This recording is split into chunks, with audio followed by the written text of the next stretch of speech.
विश्व के सभी मेरे साथियों को राजरत्न अंबेडकर की ओर से जय भीम, नमो बुद्धाय।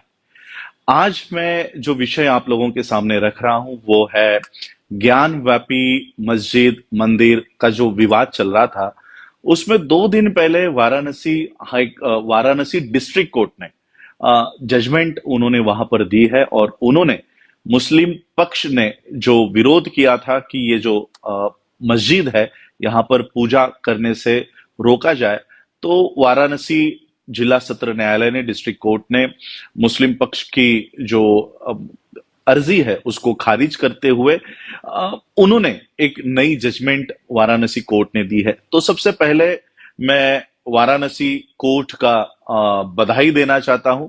हिंदू पक्ष की जो औरतों ने ये पिटीशन डाली थी, मैं हिंदू पक्ष को भी बधाई देना चाहता हूं कि उन्होंने भारत के बौद्धों का एक बहुत बड़ा मसला उन्होंने हल किया है। और वो कैसे हल किया है और भारत के बौद्धों को किस तरह से इस वाराणसी जिला सत्र न्यायालय के जजमेंट का इस्तेमाल अपने फेवर में करना चाहिए, ये मैं आज आप लोगों को एक 5 मिनट में आप लोगों को समझाना चाहता हूं। देखिए, इस देश में एक कानून बना हुआ है, उस कानून का नाम है the places of worship bracket special provisions act 1991। ये एक्ट कहता है, ये एक्ट इसलिए बनाया गया था कि इस देश में अनेक मंदिरों के ऊपर मुस्लिम इन्वेडर्स का कब्जा हुआ, अनेक मुस्लिम मस्जिदों पर हिंदुओं का कब्जा हुआ।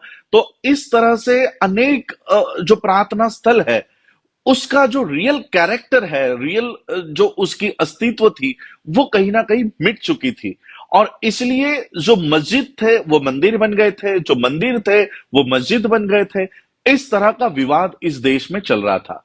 और फिर 1991 में ये एक्ट बना, the places of worship act, special provision act 1991 में। और इस एक्ट में ये कहा गया कि 15 अगस्त 1947 इस देश को जब आजादी प्राप्त हुई, जब ये देश आजाद हुआ, उस दिन जिस वर्शिप प्लेस का, जिस मंदिर का, जिस मस्जिद का जो कैरेक्टर है, जो उसका अस्तित्व है, उस दिन का 15 अगस्त 1947 का वो फ्रीज किया जाएगा। फ्रीज किया जाएगा का मतलब है वही अस्तित्व कायम रहेगा।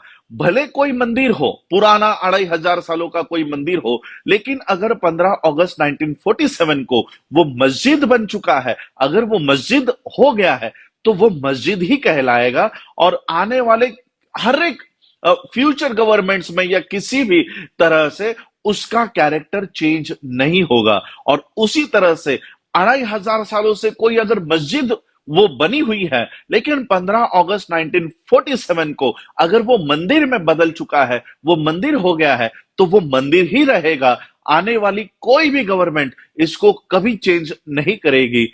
इस तरह का ये एक्ट बनाया गया है। इसमें, इस एक्ट में और एक सेक्शन डाला हुआ है, सेक्शन 4 सबसेक्शन 2।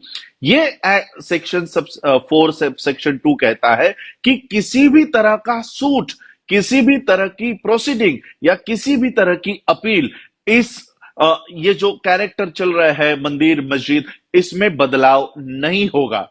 मैं धन्यवाद देना चाहता हूं वाराणसी जिला सत्र न्यायालय का कि उन्होंने ये 1991 में बना हुआ कानून, एक सुप्रीम कोर्ट ने बनाया हुआ कानून, एक संसद ने बनाया हुआ कानून, जिसे प्रेसिडेंट ऑफ इंडिया ने गैजेट करके नोटिफिकेशन दिया है, इस प्रेसिडेंट ऑफ इंडिया के कानून को एक भारत के एक स्टेट के एक छोटे से जिला सत्र न्यायालय ने चैलेंज किया और उसे रद्द किया। मैं वाराणसी जिला सत्र न्यायालय का दिल से धन्यवाद देता हूं। और उन्होंने जो आज ये एक्सेप्ट किया है कि वहां पर भले वो मस्जिद है, लेकिन हम वहां पर पूजा करने की अनुमति दे देते हैं। और वहां पर छानबीन, आप लोगों ने टीवी पर देखा होगा कि पिछले उस समय शायद मैं लंदन में था और लंदन में टीवी में देख रहा था कि ज्ञानव्यापी मस्जिद में छानबीन हो रही है, कैमरा लेकर आर्कियोलॉजिस्ट को बुलाया जा रहा है, फव्वारा है या शिवलिंग है, इस पर बहस हो रही है। तो आज जिला सत्र न्यायालय ने मुस्लिम पक्ष की जो अर्जी है उसे खारिज करते हुए कहा कि नहीं, 1991 का कानून हम इसे नहीं मानते, हम इसमें छानबीन करने की पूरी आजादी दे रहे हैं। अब बौद्धों को इसमें क्या करना चाहिए? देखिए, अगर किसी मस्जिद में सिर्फ किसी 5 औरतों की आस्था है या उन्हें लगता है कि वो जो फव्वारा है वो शिवलिंग है, इसलिए जिला सत्र न्यायालय वहां पर छानबीन करने की अनुमति देती है। और वहां पर अगर कल को अगर वो आर्कियोलॉजी डिपार्टमेंट ने कह दिया कि ये शिवलिंग है, तो पिछले कई सालों से जो मस्जिद चली आ रही थी उसे मंदिर में तब्दील किया जा सकता है। उसी तरह से जितने भी बौद्ध मुझे सुन रहे हैं, चाहे वो भारत में हो, भारत के बाहर हो, मैं आप लोगों को बताना चाहता हूं, साउथ में, दक्षिण में तिरुपति बालाजी का मंदिर है। वो मुझे लगता है कि वो तिरुपति बालाजी नहीं, वो बुद्ध है। उन गहनों के पीछे बुद्ध है और इसलिए अब मुझे लगता है कि उन गहनों को हटाया जाए और वहां की छानबीन की जाए। इसलिए वहां के तिरुपति के कोर्ट में जितने भी साउथ के लोग हैं, अंबेडकराइट्स है, बुद्धिस्ट है, एक याचिका तिरुपति कोर्ट में डालनी होगी कि मुझे लगता है कि तिरुपति बालाजी, ये तिरुपति बालाजी नहीं, ये बुद्ध है, उसकी भी छानबीन होनी चाहिए।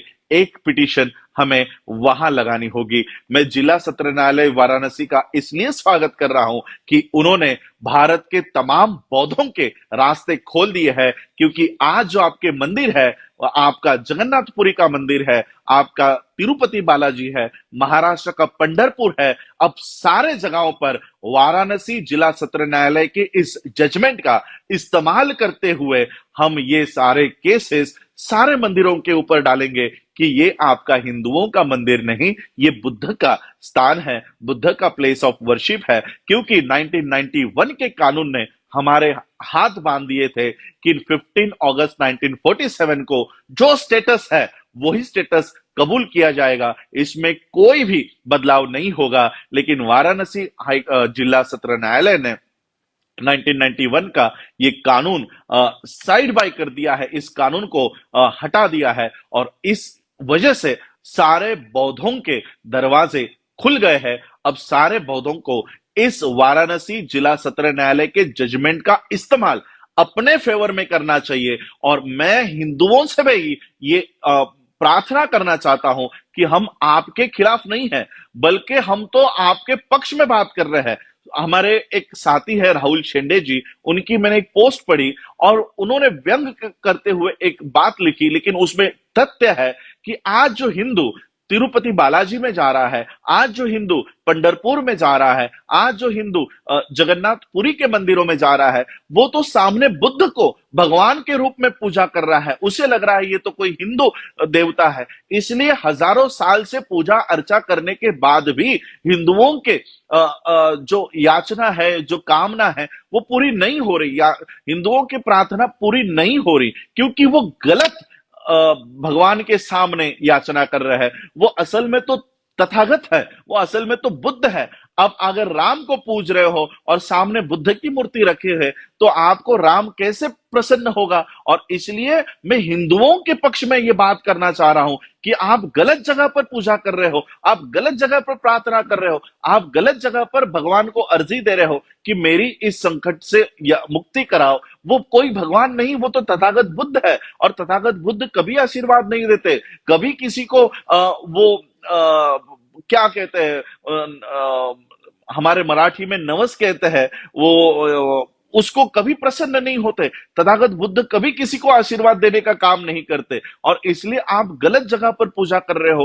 हिंदुओं को यह समझ जाना चाहिए कि ये तो हमारा मंदिर नहीं है, ये तो हमारे भगवान का मंदिर नहीं है, और इसलिए उनको उस जगह पर जाकर पूजा अर्चा बंद करनी चाहिए। और जहां पर आपका असली भगवान है वहां पर जाकर आपको पूजा करनी चाहिए। और इसलिए ये जो प्रार्थना स्थल आप लोग गलत जगह पर प्रार्थना कर रहे हो, मंदिरों में प्रार्थना कर रहे हो, यह बंद करना चाहिए। और इसका असली कैरेक्टर 2500 साल पहले, 2000 साल पहले जो इन प्लेसेस ऑफ वर्शिप का असली कैरेक्टर है, वो कैरेक्टर आज हम लोगों को एस्टैब्लिश करना चाहिए। जितने भी मेरे साउथ के साथी हैं, मेरे बाकी बुद्धिस्ट सोसाइटी ऑफ इंडिया के जितने भी कमिटीज है, उन सबको मैं ये आज इस वीडियो के माध्यम से बताना चाहता हूं कि जितने भी फैक्ट्स आपको उस मंदिर के बारे में, उसके रियल कैरेक्टर के बारे में एस्टैब्लिश कर सकते हैं, वो सारे ऑन रिकॉर्ड दीजिए। वकील देने का काम मैं करता हूं, सुप्रीम कोर्ट के वकील देने का काम मैं करता हूं, ड्राफ्ट तैयार करने का काम मैं करता हूं, पिटीशन तैयार करने का काम मैं करता हूं। आप लोगों को सिर्फ आप लोगों के डिस्ट्रिक्ट में वहां पर जाकर ये केस वहां पर पुटअप करनी होगी कि ये तिरुपति बालाजी का मंदिर नहीं, ये बुद्ध का विहार है, ये बौद्ध स्थल है। ये याचिका आप लोगों को, सारे बौद्धों को करनी चाहिए।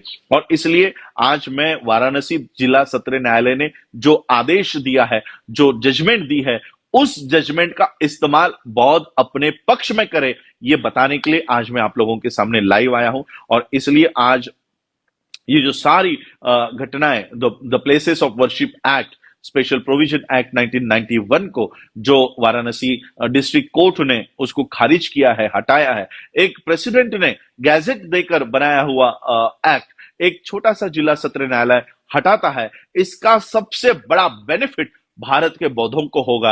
आज हमारा बौद्ध गया भी ब्राह्मणों के हाथ में फंसा हुआ है। वहां पर कोई ब्राह्मण जाकर लोगों को आह्वान कर रहा है कि यहां पर आकर पितृपक्ष करो, यहां पर आकर मोक्ष के लिए पिंडदान करो। तो इस तरह से हमारे जो बौद्ध गया है, हमारे जो प्रार्थना स्थल है, वहां पर ये लोग कब्जा कर रहे हैं। तो कम से कम उनके कब्जे में हमारे जो प्रार्थना स्थल है, बौद्ध विहार है, उसको छुड़ाने की मुहिम अब हम लोगों को हाथ में लेनी चाहिए। जितने भी एडवोकेट्स, लीगल फर्म के लोग मुझे सुन रहे हैं, सभी लोगों ने अपने अपने जिलों में जहां पर ये मंदिर पड़ते हैं, उन मंदिरों के ऊपर ये याचिका दायर करनी चाहिए। और हम कोई गैर कानूनी मांग नहीं कर रहे हैं। जो वाराणसी जिला सत्र न्यायालय ने ऑलरेडी जजमेंट दी है, अगर वाराणसी जिला सत्र न्यायालय जजमेंट दे सकता है, तो तिरुपति जिला सत्र न्यायालय भी उसको इस बेसिस पे जजमेंट देनी होगी। और तिरुपति में भी इन्वेस्टिगेशन होना चाहिए।